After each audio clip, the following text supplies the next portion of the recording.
트럼프가 하는 엉뚱한 생각이라고 하는 것들이 다 보면은 중국을 견제하는데 딱 집중이 돼 있다라고도 볼 수 있어요. 시진핑이 대만을 침공할 가능성이 있지 않겠냐.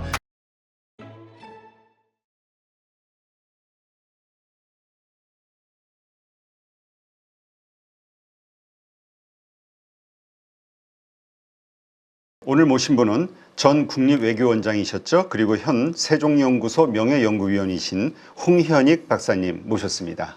안녕하세요. 안녕하십니까. 지금 트럼프 대통령의 말과 행동에 따라서 전 세계 금융 정치적으로 막 요동을 치고 있는데요. 네. 이 국제 질서 여러 가지 사안들 가운데서 워낙 입장, 말이 변하다 보니까 도대체 정확하게 원하는 게 뭘까? 이런 의문을 가진 분들이 참 많더라고요. 트럼프 대통령이 진짜 노리는, 국제 질서에서 노리는 것이 뭐라고 생각하십니까? 트럼프 대통령 한마디로 대중영합주의적인 그 인기를 추구하면서 미국 국민들의 삶을 좀 나아지게 해주고 대중들의 지지를 받아서 미국을 부강하게 만든다. 뭐 이게 이제 그 사람의 목표입니다. 네. 그리고 출신이 사업가, 건축업을 하던 사업가 출신이고 방송에서도 그 명앵커로 프로를 진행한 적도 있고요. 그런데 무엇보다도 이렇게 세상에 관심을 끌길 좋아하고 자기가 리더라는 거를 크게 부각시켜 보려고 하고 개인적인 돈 버는 데도 욕심이 있는 것 같고 네. 또 권력은 대통령으로서 이제 어느 정도 추구했는데 이제 남은 게 명예거든요. 명예니까 이제 노벨 평화상을 타보려고 하는 엊그저께도 그 교황님 모자를 쓰고 저 인터넷에다 이렇게 사진을 올렸던데 이런 좀 엉뚱하지만 결국은 미국을 부강하고 강력하게 만든다. 네. 이런 생각을 하고 있는데 그 방식이 기존의 그 역대 미국 대통령하고는 전혀 다른 방식을 해서 사실 미국이 주도해서 2차 대전 이후의 세계 질서를 구축해 왔는데 그 질서가 트럼프 대통령이 생각하기에는 미국에게 지금 상황에서 불리하게 작용한다. 네. 그래서 그 질서를 다시 미국에게 유리하고 미국을 부강하게 만드는 질서로 만들겠다라고 하는 그런 생각에서 미국이 초강대국이니까 비록 한 국가지만 한 국가가 전 세계의 질서를 바꿔보겠다라고 지금 나서고 있는 중인데요. 무엇보다 이제 경제적으로 부강하게 하고 싶은데 무역 적자가 심하니까 무역 적자를 없애기 위해서 관세를 일방적으로 막 부과하고 그 다음에 좀 고립주의적 성향이 있습니다. 그래서 일단 무엇보다도 중요한 게 미국을 부강하게 만드는 거니까 다른 나라에 미국이 지금까지 초강대국으로서 트럼프 생각에 희생했다고 생각되는 건 더 이상 안 하겠다. 네. 그래서 이제 다자주의나 국제기구 이런 데서도 탈퇴하고 그러니까 과거에 세계를 주도하는 패권 국가는 어떻게 군사력과 경제력을 활용해서 세계의 질서의 안정을 기하고 그리고 이제 무역 질서도 자유무역 질서를 옹호해 왔는데 이제는 뭐 무역이 적자니까 보호무역 하겠다는 거고 군사력도 미국 돈이 너무 많이 드니까 꼭 필요한 부분에서만 쓰겠다. 네. 과거의 대통령들하고는 전혀 다르죠.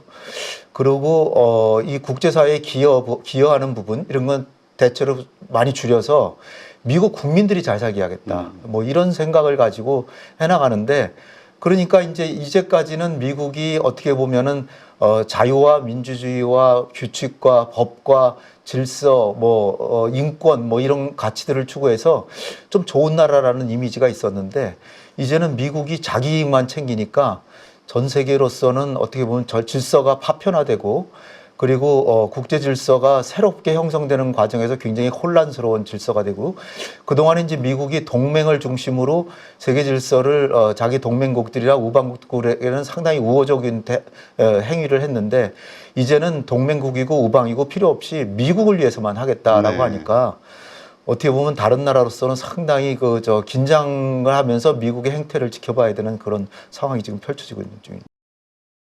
네. 그러다 보니까 이 각 사안들에 대해서 이게 정말 트럼프 대통령이 뭔가 지금 실수를 하는 걸까? 아니면 이게 다 의도된 결과를 도출하기 위해서 벌이는 쇼일까? 말과 행동에 대해서 되게 엉뚱하거나 아니면 정말 우리가 욕이 나올 정도의 이상한 행위들을 하잖아요. 이런 것과 관련해서 네. 어떻게 보십니까? 의도된 발을 위한 쇼라고 보시는 건가요? 트럼프가 사업가이기도 하지만 굉장한 협상가이고 상당한 실력을 갖고 있다라고는 여겨지지만 그 방식이 목표를 달성하는 데 집중하기 때문에 수단과 방법을 가리지 않고 특히 제일 잘 쓰는 방법이 상대방에게 굉장한 위협이나 압박을 가해서 공포감을 조성하고 상대에게 양보를 얻어내는 방식. 그래서 처음에는 굉장히 위협적인 행동을 하다가 갑자기 태도를 바꾸기도 하고 또 하나는 이제 그런 방식을 이제 즐겨 쓴다는 거죠. 거래를 할 때.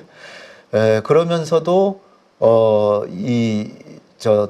자기가 이제 좀 잘못됐다라고 생각할 때 그거를 인정하기보다는 또다시 더 큰 압력을 가하거나 위협을 가하거나 그래서 끝까지 자기의 뜻을 관철시키는 방식으로 해서 결국은 승리하는 그런 전략을 취하기 때문에 예를 들면 이제 만약에 이제 도박을 한다고 쳤을 때 네.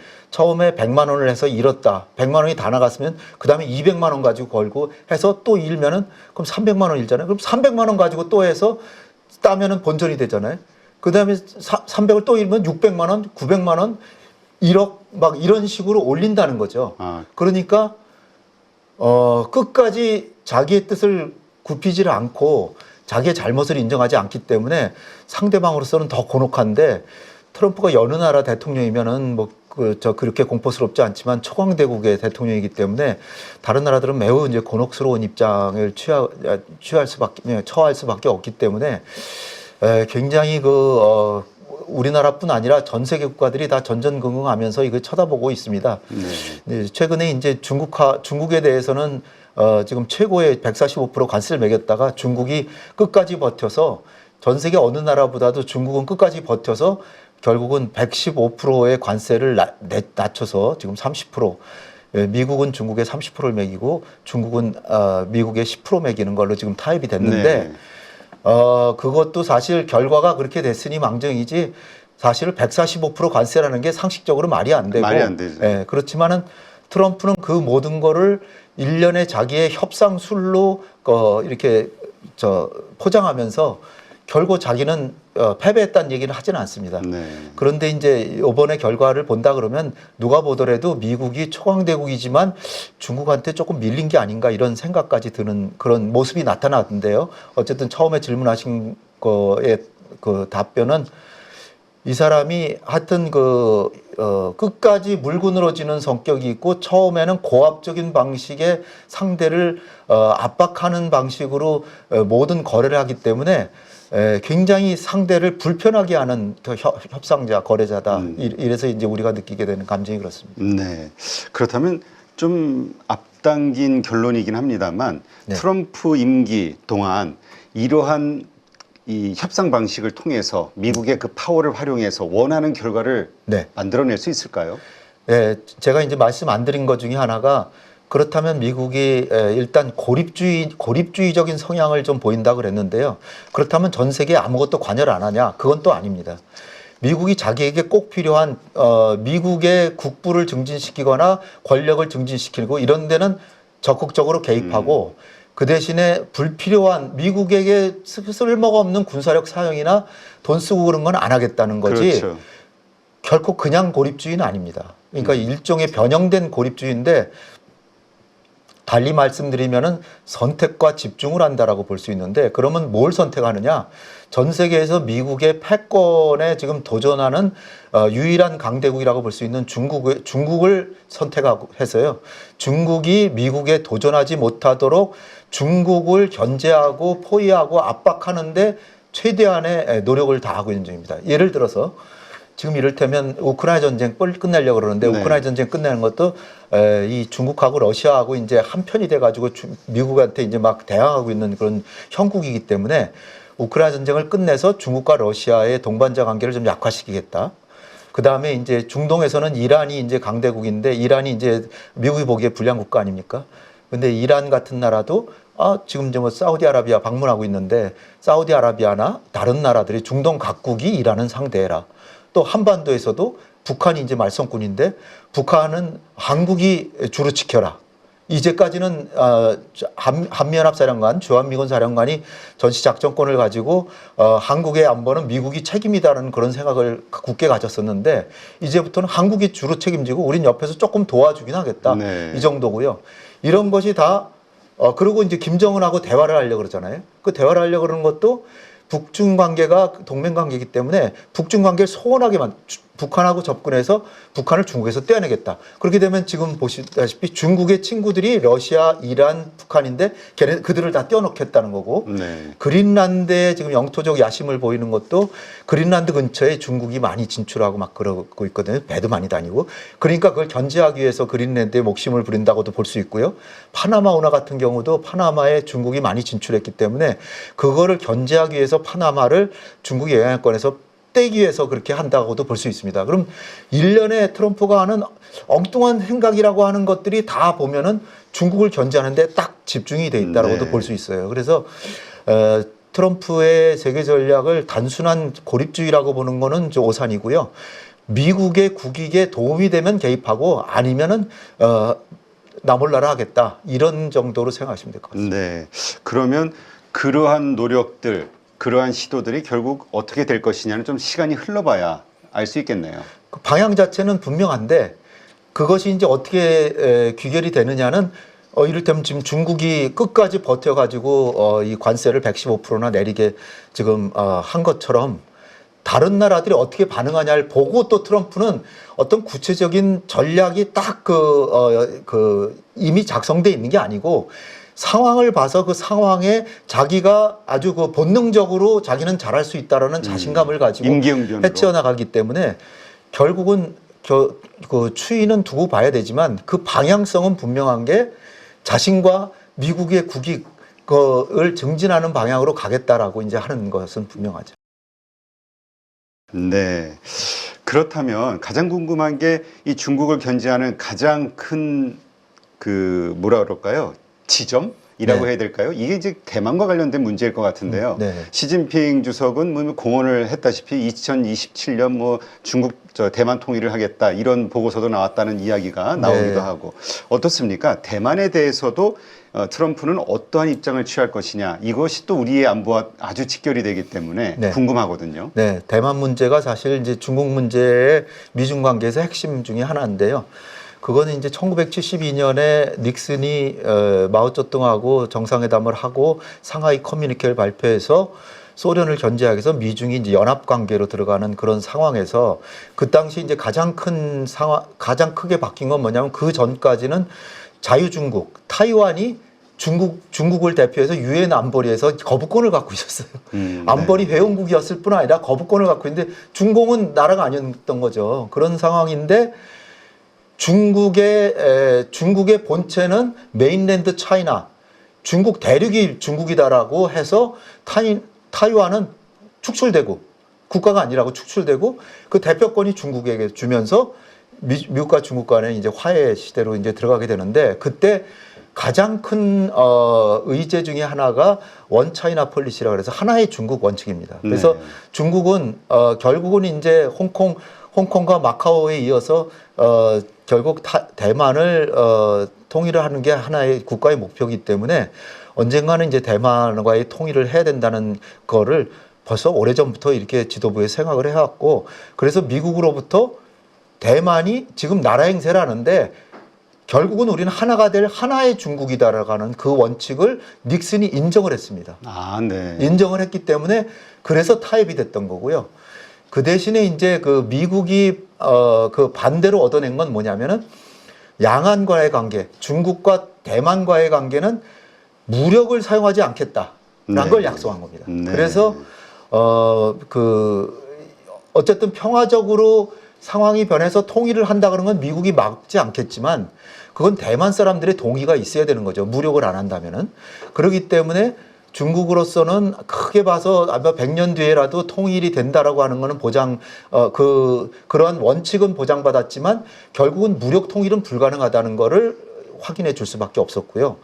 또 대만에 대해서는 중국이 국가로 인정은 하지 않고 그냥 정치체로는 생각을 하지만 그렇다고 동맹조약을 맺거나 안보에 대해서 무조건 대만을 지켜주겠다 이런 약속은 안 하고 네.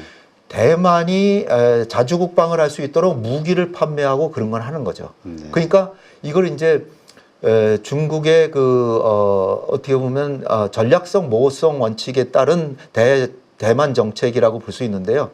중국에 대해서는 그렇게 타협하고 대만에 대해서는 국가로는 인정하지 않지만 침략을 받으면 도와줄 수도 있다. 도와준다는 건 아닙니다. 도와줄 수도 있다. 이런데 최근에 와서 지난 바이든 대통령 같은 경우에는 간혹 몇 차례에 걸쳐서 대만이 침략받으면 단호히 지켜주겠다 이런 얘기를 한 적이 있습니다. 그렇지만 역대 미국 대통령은 그렇게 아주 확실하게 얘기한 적이 없어요. 근데 트럼프 같은 경우는 그 모호성의 원칙을 계속 유지하려고 하는데 지금 지난 3월 중순에 미국의 피트 헤그세스 국방장관이 임시 국가안보 전략 지침이라는 걸 자기가 이렇게 미국의 국가안보 전략을 만드는데 초본으로 한 9페이지 정도의 문서에 서명을 했는데 거기에 보면은 대만을 중국으로부터 지켜주는 것을 미국의 국토를 지키는 것과 같은 수준의 중요성을 부여를 했습니다.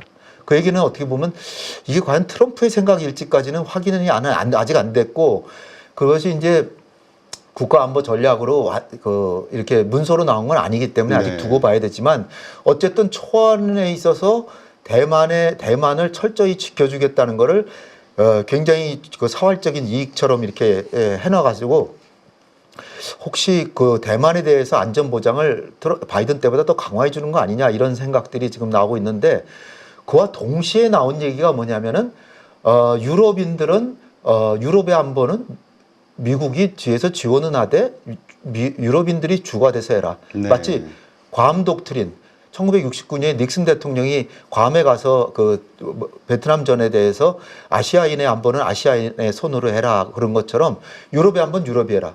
한국의 안보는 한국이 해라. 중동의 안보는 중동 사람들이 해라. 이란으로부터 지키는 건 중동 사람이 해라. 이런 식으로 하는 것과 마찬가지로 한국에 대해서도 한국이 주가 돼서 북한의 도발과 침략을 억제하고 미국은 도와주는 역할만 하겠다. 이런 식으로 하고 방위비를 늘려라. 이런 내용이 들어있어서 우리에게도 상당히 지금 이게 한미동맹에 새로운 변화가 생기는 게 아닌가 좀 긴장된 마음으로 귀추를 주목할 수밖에 없게 만듭니다. 네. 그렇다면 의외의 어떤 국방부 장관의 움직임도 있긴 했지만 아직도 모호성이 미국의 어떤 전략적 입장이라고 봐야 되는 거겠네요. 대만에 그렇죠. 대해서. 대만에 대한 정책은 전략적 모호성은 아직 유지되고 있는데 국가안보 전략 지침에 이제 뭐라고 정확히 못을 박으면 그게 변했구나라고 이제 나중엔 얘기할 수 있겠죠. 네. 근데 요즘 트럼프 대통령이 한국, 일본의 조선업에 대해서 SOS를 치면서 이야기하는 것이 미국의 해군의 노후와 그다음에 신규 건조의 뭐랄까요? 신속성, 건조력. 위급성 이런 것들을 언급하는 걸 봤을 때 중국 해군을 너무 정말 크게 의식하는 거 아니냐. 이거는 결국 해전을 염두에 둔 거 아니냐라는 시각들도 있거든요. 맞습니다. 미국이 엄살을 하는 게 아니고요. 어떻게 보면 미국의 초라한 모습인데 사실 지금 해군력으로 보면 미국이 압도적으로 우세하긴 합니다. 지금은 항공모함이라는 게 한 제3세계 국가의 한 나라의 국방력에 맞먹는 정도인데 항공모함 한 대에다 구축함 몇 대에다가 순양함 몇 대에다가 그다음에 미사일에다가 헬리콥터 전투기 한 70여 대 막 이렇게 있어가지고 한 나라 국방력이랑 맞먹는 정도인데 그게 11개 항모 전단을 갖고 있고요. 이게 다 핵 항모고 그러니까 원자력 발전으로 해서 굉장히 지구성이 있는 오랜 기간 바다에 머물러 있는 그런 전력을 11개 함대를 갖고 있는데 중국은 겨우 3개 함대입니다. 3개 함대도 핵 항모가 아니고 그러니까 재래식 항모입니다. 아직. 그래서 4번째 이제 항모를 만드는데 그게 이제 핵 항모라는 건 핵무기를 실어서가 아니라 원자력 발전으로 동력을 유지한다는 뜻이에요. 그래서 핵 항모를 4번째 만들려고 하지만 아직도 네 번째 지금 만들고 있는 중이고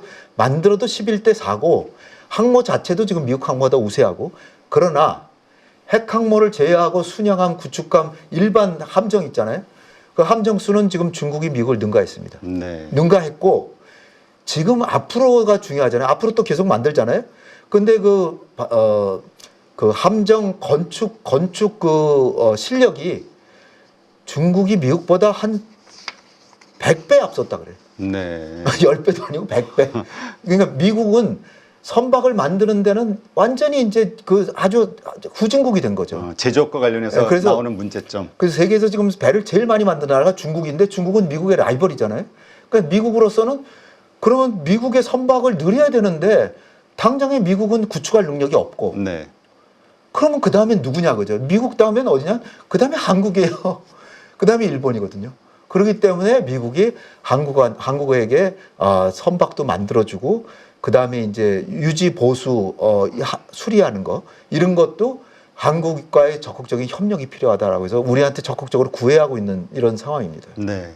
그래서 그러한 이유가 그 미국 정부에서도 공식적으로 뭐 중국의 대만 침공, 도발 이것에 대해서 이제 확정을 해놓고 있잖아요. 일어날 일로. 그러다 보니까 이거를 대비하는 거 아니냐라는 시각도 있거든요. 그 부분은 이제 명확하게 말씀드리면 2021년경에 CIA 국장이 그러니까 미국 정보 그 수장 중에 한 사람이 시진핑 주석이 2020년 말까지 타이완을 공격할 준비를 완료해라고 지시했다라는 보고서를 냅니다. 네. 2021년인가 2년입니다. 근데 나오는데 근데 중국에서는 뭐 명확하게 뭐 이렇게 공식 문서로 나왔다라기보다 미국이 첩보 수준에서 이거를 구했고 지금까지 이거는 계속 그 지시가 이어져 오고 있다 이렇게 알려지고 있습니다. 그래서 그건 왜 2027년이냐?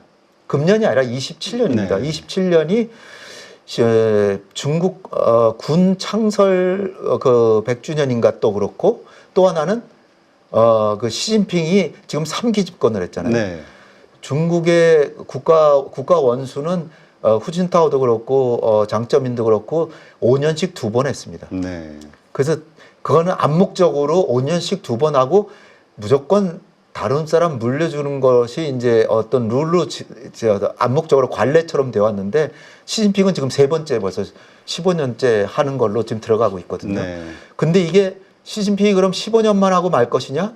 20년을 하겠다라고 나설 때가 2027년이라는 거죠. 네. 그래서 그때 그 독재자들이나 권위주의 통치자들이 외부와의 그 갈등을 일으키면 국내에는 그 기강이 잡히고 어떤 그런 국가의 어떤 단결이 필요하다는 시점에서 지도부가 교체되지 않고 계속 이어갈 수 있는 여건이기 때문에 2027년에 시진핑이 그때 좀 그 외부와의 갈등을 일으키는 방식으로 대만을 침공할 가능성이 있지 않겠냐 이렇게 보는 것이고요. 네. 사실 침공할 가능성이라고 하는 거는 사실 뭐 한 30% 이내, 30%도 많이 보는 거라고 좀 봅니다. 그러니까 그래요? 금년 중에 뭐 침공하거나 그런 건 아니고 이렇게 에워싸 가지고서는 옛날에 뭐 쿠바 봉쇄하듯이 이렇게 봉쇄하고 그런 훈련하고 뭐 이러는 거지. 이를테면 낸시 펠로시가 대만을 방문한다든지.